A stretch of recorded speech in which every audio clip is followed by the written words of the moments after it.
여기 단계로 이렇게 보면 사실은 정책 분석이라는 게 어떤 건지 한번 봅시다.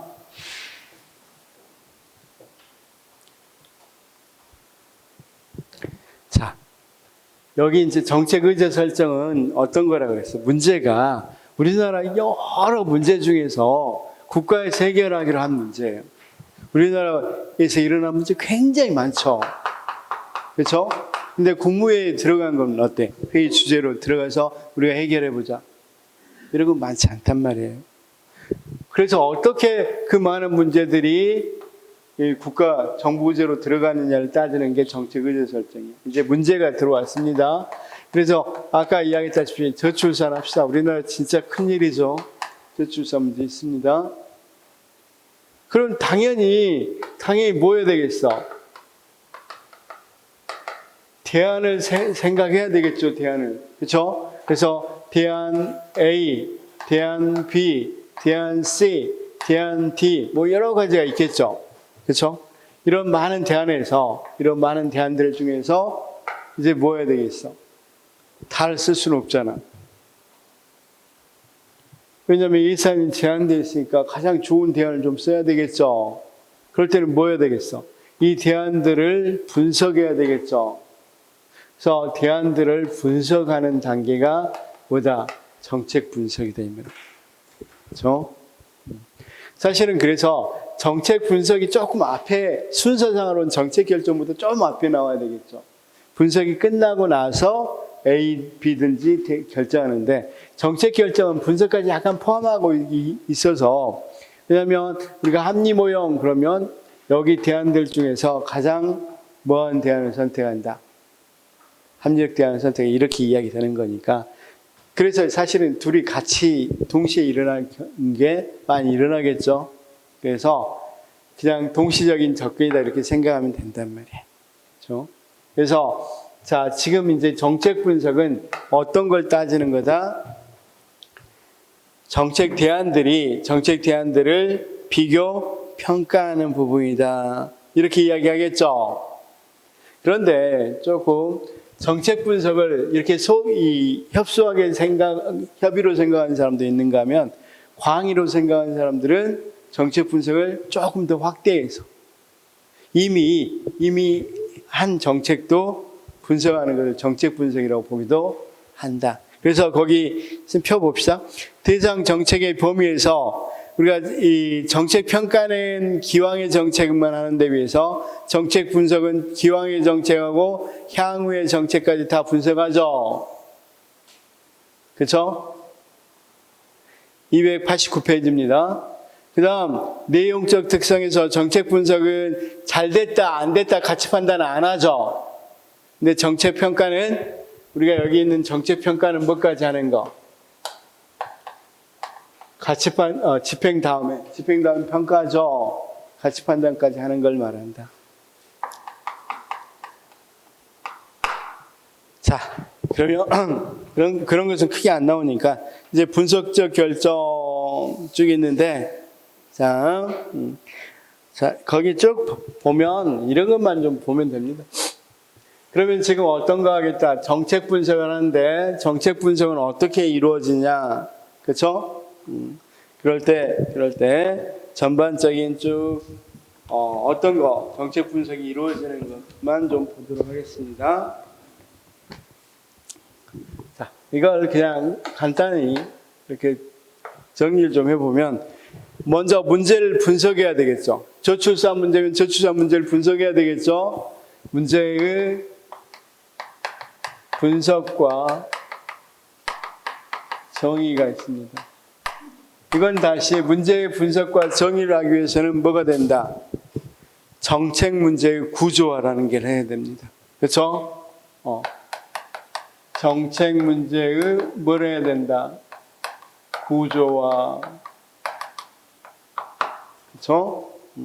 그 다음 정책 문제를, 정책 목표를 설정해야 되겠죠. 구조화해서 어떻게 해야 되냐? 정책 목표. 우리가 저출산이면 저출산이 문제가 됐으니까 우리가 출산율 1%는 넘겨야 되겠죠. 지금 0. 얼마죠? 0.79니까 1%는 그래 현상 유지라도 할 수 있겠죠. 그래서 이런 목표가 세워질 수 있겠죠. 정책 목표의 설정. 그 다음 문제의 분석과 정의를 하게 되면 뭘 할 수 있겠어? 이제 정책 문제를 분석했으니까 저출산 문제를 분석했으니까 대안들을 이제 생각이 돼야 되겠죠. 그래서 정책 대안을 뭐 한다? 정책 대안을 탐색한다. 정책 대안을 탐색했으면 이제 정책 대안을 탐색해서 대안을 몇 가지 마련했습니다. 그럼 대안과 뭐 해야 되겠어? 비교를 해야 되겠죠. 그래서 정책 대안을 있을 때 이 대안이 어떤 결과를 가져올지 예측하고 뭐 해야 되겠어? 결과를 예측하고 일단 결과를 대안의 결과를 예측하고 그 다음 이런 대안들의 비교 평가가 이루어져야 되겠죠. 정책 대안의 비교 평가가 이루어진다. 그 다음 마지막으로 최적 대안을 선택해야 되겠죠. 그래서 이제 대안을 선택하는 거. 이렇게 대안을 선택하면 그 다음은 정책을 뭐 하겠어? 집행해야 되겠죠. 그래서 이 과정인데, 자, 시험 문제에 나오는 부분만 좀 생각해 봅시다. 자, 거기 좀 복잡하게 연결되어 있으니까 그냥 여기서 생각해서 이거 시험 문제 좀 잘 나옵니다. 정책 문제의 구조화 잘 나옵니다. 그 다음 두 번째는 정책 목표 설정. 정책 목표 설정에서는 목표가 어떻게 되는 거? 승계됐냐, 전환됐냐 이런 용어들. 목표가 승계되는 경우, 전환되는 경우 이런 용어들이 있죠. 이런 용어들 중심으로 주로 나옵니다. 그래서 자 먼저 정책 목표에 있어서 구조화부터 먼저 보겠습니다. 정책 목표 여러 가지 보지 말고 일단 구조화에서 295페이지부터 먼저 한번 봅시다. 자, 시험 문제 나온 것들로 이렇게 나오니까 이걸 머릿속에다가 분석할 때는 문제를 분석하고 먼저 구조, 정의를 내려야 되는구나. 그 다음 정책 대안을 탐색하고 대안들의 결과를 예측해 볼 수 있어야 되겠죠. 그 다음 여러 가지 대안들을 비교 평가, 이 둘은 동시에 일어납니다. 거의. 그러니까 정책 대안 결과 예측, 비교 평가 뭐 이렇게 해도 됩니다. 그 다음 여기는 뭐 대안을 선택해야 되겠죠. 그래서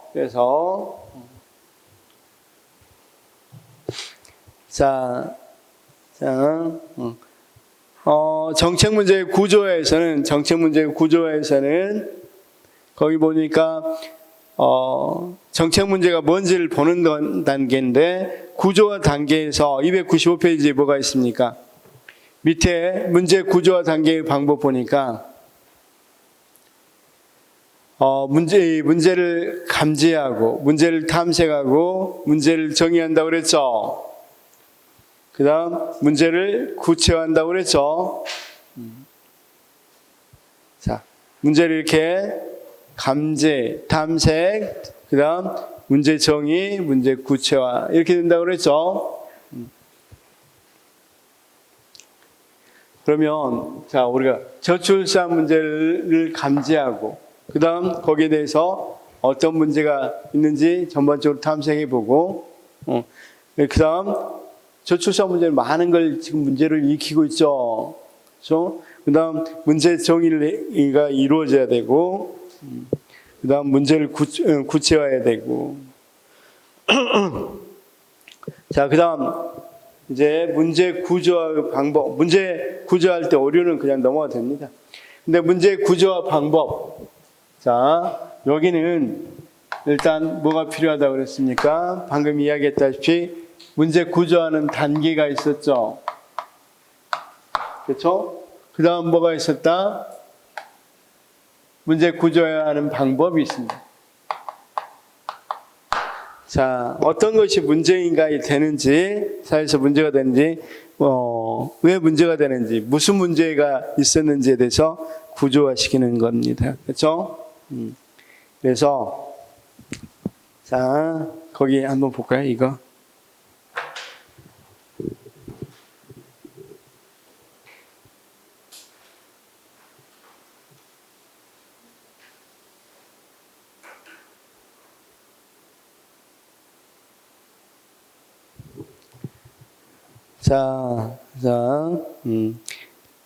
특히 이제 더는 정책 문제 구조화에서는 제일 위에 있는 더는 정책 문제를 구조화가 잘 된 문제, 어느 정도 구조화된 문제, 구조화가 잘 안 된 문제 이렇게 이야기된다.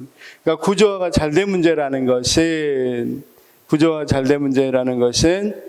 그러니까 이 어떤 문제에 대해서 이 문제는 어떤 원인이고 어떤 대안들을 마련해야 되겠다는 방향이 정확히 서 있는 것. 그렇죠? 자, 그다음 어느 정도 구조화된 문제하고 구조화가 전혀 안 된 문제. 구조화가 안 된 문제는 우리가 뭐 하기가 어렵겠어. 구조화시키기 상당히 어렵고 대안들을 탐색하기도 상당히 어렵겠죠. 그래서 이제 경계 분석이란 말하고 그다음 분류 분석이란 것 쪽 이야기할 건데 예시만 좀 들어서 이야기해 보도록 하겠습니다. 거기 먼저 경계 분석이라는 건 뭐냐면 경계 분석 이 부분이 시험에 조금 나오기도 하니까 여기서 여기 부분 방법은 조금 파악해 두시고 합니다. 방법으로 뭐가 있다? 첫 번째 경계 분석은 어떻게 하는가? 자, 이렇게 하는 겁니다. 거기 밑에 뭐라고 되어 있어? 정책 이해 관계자 메타 문제의 경계에서 쭉 돼서 새로운 개념의 축적해서 쭉 돼 있죠. 그러면 이 경계 분석은 정책 문제의 영향 범위를 파악하기 위해서 하는 거고 포화 표본 추출을 통해 관련 이해 당사자를 선정한다 이렇게 돼 있죠. 그렇죠? 자, 이게 무슨 말이냐? 우리가 오염수 문제를 어떻게 대처해야 될 것인가? 이렇게 한번 생각해 보세요. 오염수로 가장 피해 받은 사람들이 어떤 사람들일까? 수산업자들 또는 수산업과 관련된 연관된 이런 사업을 하는 사람들 뭐 이런 사람들이겠죠. 그런 사람들을 뽑아내는 거 이걸 뭐라고 그런다? 포화 표본 추출이라고 하고 그럼 표본 추출을 통해서 그러면 그다음 또 특히 포화 표본 추출을 하는 이유가 좀 있습니다. 여기 봅시다. 자, 이게 무슨 소리냐면 이 관계자들이 굉장히 많지만 이 관계자들에게 자, 우리가 여기서 봅시다.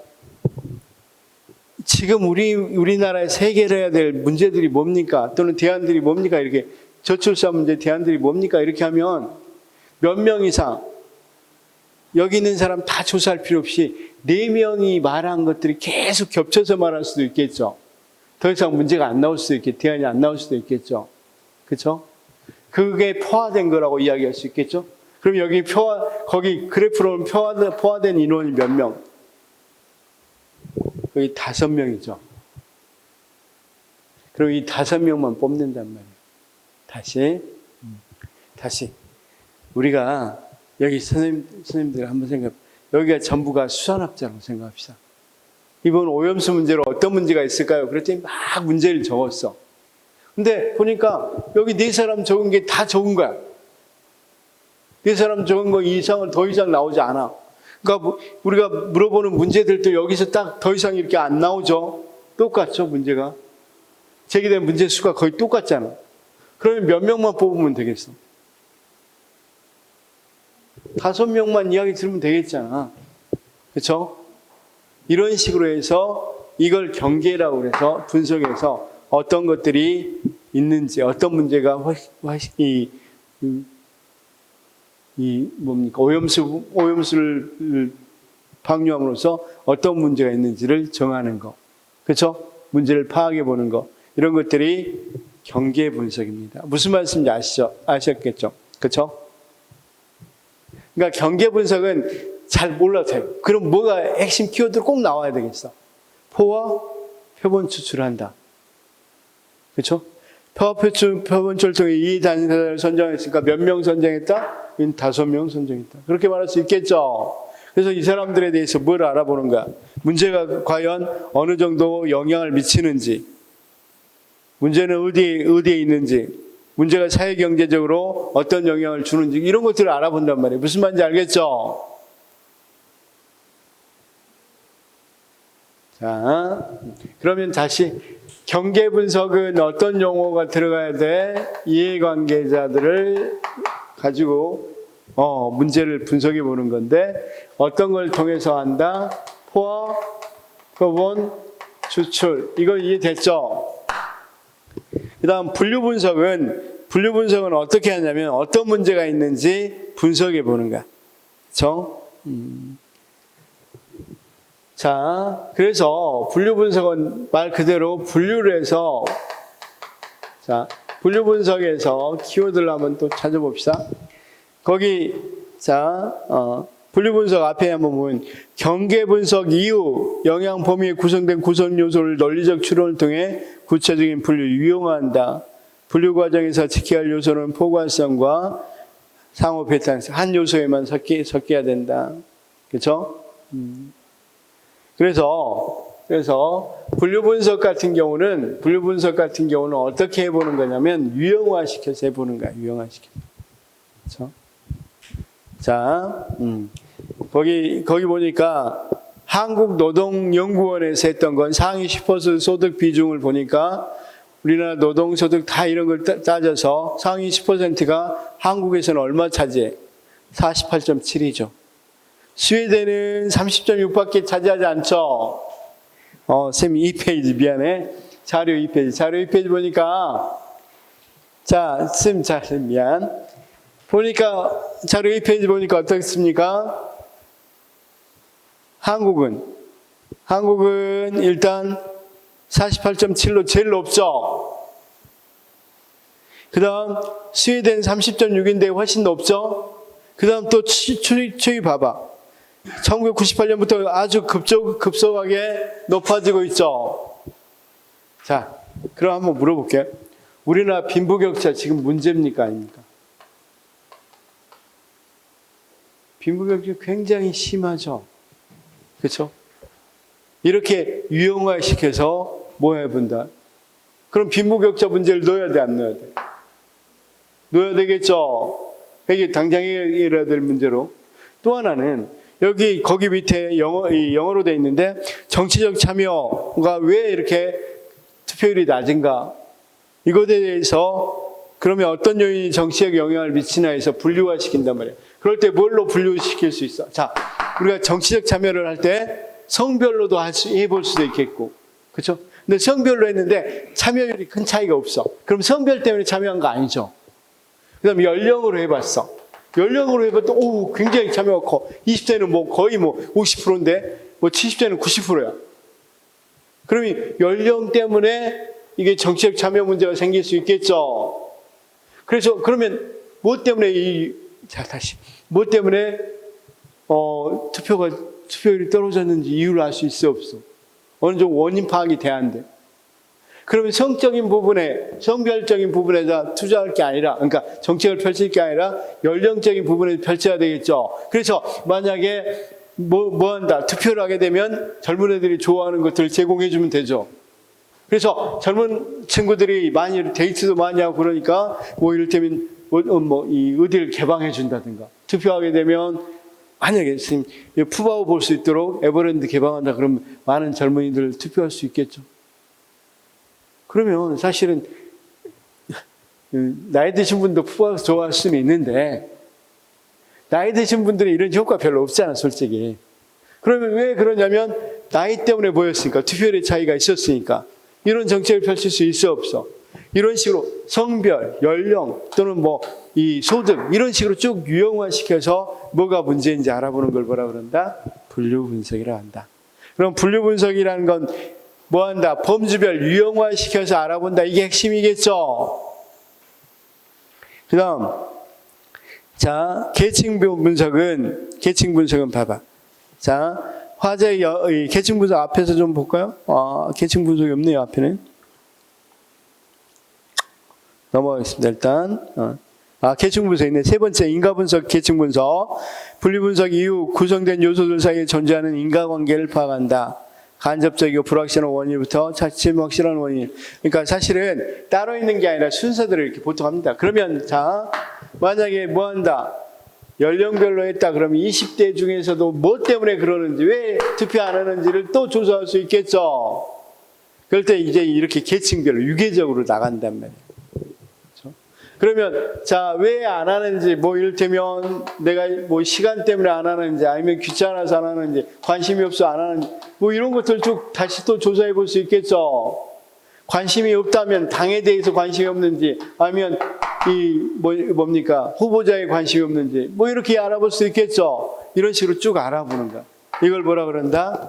계층 분석. 그래서 계층 분석 한번 하는 거. 요즘 불이 많이 난다고 합시다. 뭐 캐나다 같은 거 불 때문에 문제가 많죠. 그 다음 어디입니까? 어디 괌입니까? 불 나가지고 거기가 다 탔죠. 섬 거의 다. 그런데 만약에 그런 데에서 그 원인에 대해서 분석할 때 인간의 행동이었는지 아니면 비인간 사건인지, 인간의 행동 중에서 직접적인 건지 간접적인 건지, 그 다음에 인간의 행동이 직접적인 점등사고 때문인지 흡연사고 때문인지, 뭐 이런 거 쭉 알아보면 훨씬 더 문제 파악을 잘할 수 있어 없어? 문제를 분석할 수 있겠어 없겠어? 그걸 뭐라고 그러냐면 계층 분석이라고 그래. 계층 분석은 그러면 어떤 것이 핵심 요소겠어? 인과관계 파악이란 말, 그쵸? 인과관계 파악, 불확실한 원인부터 좀 더 확실한 원인으로, 이런 식이 중요하겠죠? 인과관계 파악이 중요한 이 키워드니까 인과 분석이라고도 한다. 이렇게 볼 수 있겠죠? 자, 그 다음, 유추법. 이제 그 복수관점 분석, 그 다음 가정 분석, 이런 것들인데, 자, 우리 보면 거기 한 장 넘겨봅시다. 유추법. 자, 유추법은 어떻게 하는 게 유추법이냐면 이런 거야, 쌤. 이런 거. 우리가 코로나 사태에 어떤 정책이 필요할까? 이런 거 이야기할 때 어떻게 해본단 말이에요. 말 그대로 여기 같이 비싼 과거 문제를 생각해 본다든가, 그렇죠? 다른 나라를 좀 고려해 본다. 이런 것들이 유추법입니다. 그렇죠? 그래서 자, 거기 유추법의 밑에 보니까 이 사례로 현재 코로나19 사태를 2003년도에 사스, 2008년에 신종플루, 2015년에 메리스, 이런 것들을 어떻게 했는지를 고려해서 뭐 한다?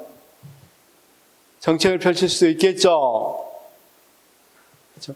그래서 우리나라가 유추법을 사용한 경우가 하나 있습니다. 정책적으로. 자, 유추법을 사용해서 이 사스나 메리스 때를 보니까 진단 키트가 굉장히 빨리 필요해. 그래서 미리 뭘 만들었어? 그때 코로나 잘 사용했다는 건 딱 한 가지, 가장 중요한 것 중 하나가 진단 키트를 다른 나라보다 훨씬 빨리 만들어냈고 이걸 적용했다는 거죠. 그래서 알다시피 뭐 6.25 참전한 국가도 진단 키트 나눠주고 다 나눠줬잖아.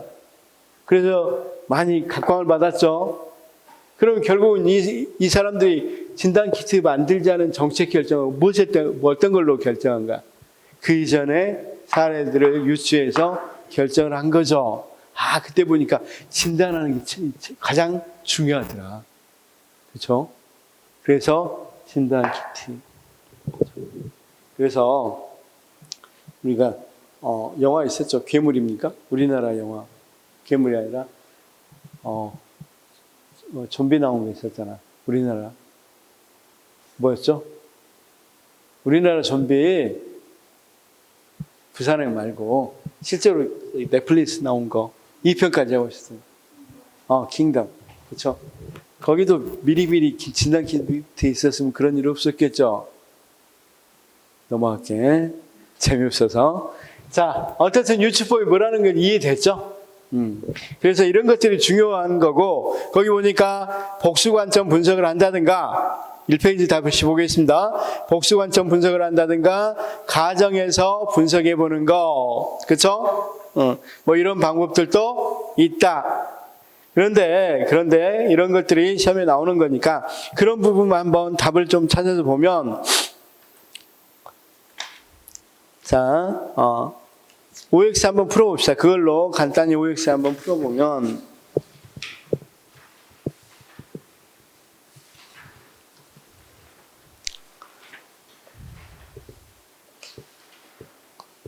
뒤에 나오네. 상당히 뒤에 나오네.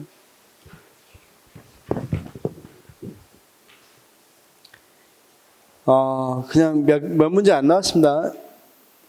선생님, 거기 2번, 1번, 2번, 3번, 4번 정도만 풀어봅시다.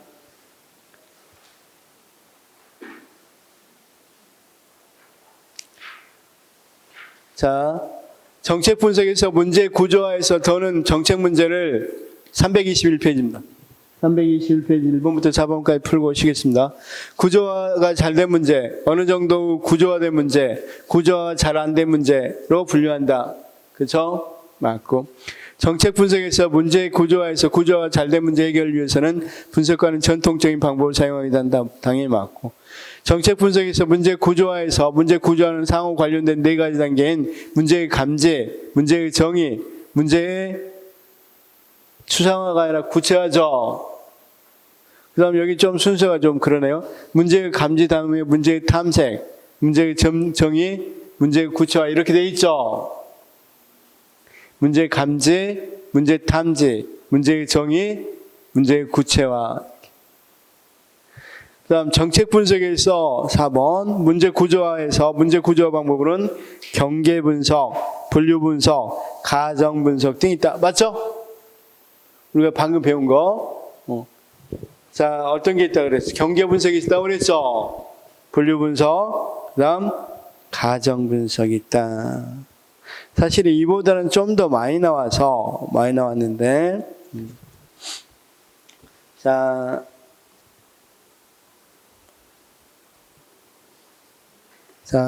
66페이지, 요약집 66페이지 좀 볼까요?